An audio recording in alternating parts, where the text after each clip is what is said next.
वहीं पश्चिम बंगाल के बांकुड़ा से ये खबर।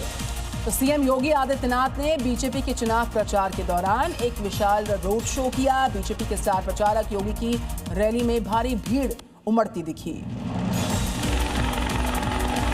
बांकुड़ा में जनसभा को संबोधित करते हुए सीएम योगी ने टीएमसी सरकार पर तीखा हमला बोला। उन्होंने राज्य में परिवर्तन की बात करते हुए बीजेपी को समर्थन देने की अपील की। योगी ने दावा किया कि आगामी चुनाव में परिवर्तन की लहर दिखेगी और पश्चिम बंगाल में बीजेपी की सरकार बनने का भरोसा जताया।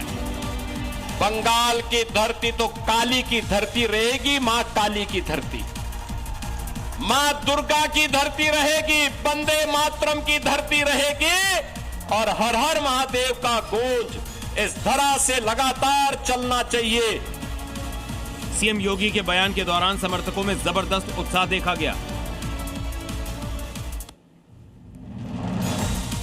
लोकसभा में महिला आरक्षण बिल पास न होने के मुद्दे को अब बीजेपी भुनाना चाह रही है और इसीलिए प्रधानमंत्री के संबोधन के बाद अब योगी आदित्यनाथ भी प्रेस कॉन्फ्रेंस कर विपक्ष पर निशाना साध सकते हैं।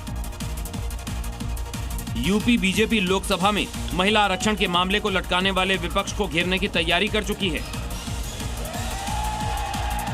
जिसको लेकर सीएम योगी और यूपी बीजेपी अध्यक्ष की मीटिंग में विपक्ष के खिलाफ बड़े अभियान की रणनीति बनी।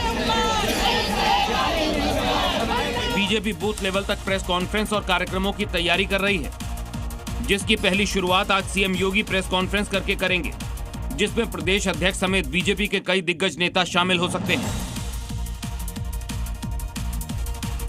महिला आरक्षण संशोधन बिल बीजेपी के लिए बंगाल और तमिलनाडु में तुरुप का इक्का बन सकता है। बिल के गिरने के बाद विपक्ष जहां सरकार को हरा देने का जश्न मना रहा, वहीं बीजेपी इसको लेकर सड़कों पर उतर आई है और इस हार में भी बीजेपी जीत तलाशना चाह रही है।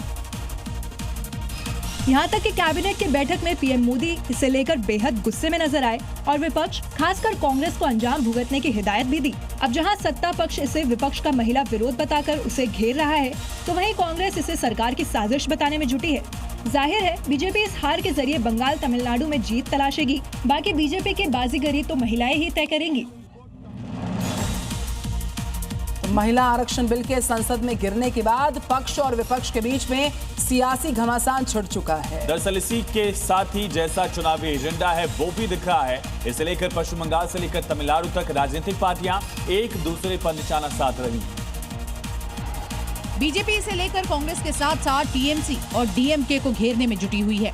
इतना ही नहीं, पीएम मोदी तमिलनाडु की अपनी रैली में इस बिल का जिक्र करती नजर आए, तो वहीं राहुल गांधी ने भी बीजेपी पर अब सवाल खड़े किए हैं। तो वहीं बंगाल में ममता बनर्जी ने बीजेपी को इस पर घेरा है। यानी अब महिला आरक्षण चुनावी हथियार है।